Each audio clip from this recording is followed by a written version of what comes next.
नमस्कार, मी पंजाब डक. आज आहे 11 एप्रिल 2026 आणि राज्यातल्या सर्व शेतकऱ्याचा हळद काढणी चालू आहे, कांदा काढणी चालू आहे, गहू देखील थोडेफार राहिले आहेत. नंतर शेतकऱ्याचे मेसेज आलेत की आता परिस्थिती काय राहील, अवकाळी पाऊस येईल का.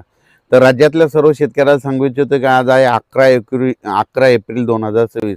आजपासून 20 तारखेपर्यंत राज्यात हवामान कोरडं राहणार आहे. 37, 38, 39, 40 अंशापर्यंत पारा वाढत जाणार आहे, म्हणून हा अंदाज लक्षात यायचा. पण राज्यातल्या सर्व शेतकऱ्याला सांगितलं की ज्यांच्याकडे हळद असेल, कांदा असेल, तुम्ही काय करा, 20 एप्रिल ते 24 एप्रिलच्या दरम्यान राज्यात परत अवकाळी पाऊस आणि काही ठिकाणी गारपीट आणि काही ठिकाणी अवकाळी पाऊस पडणार आहे, म्हणून हे अंदाज लक्षात यायचा.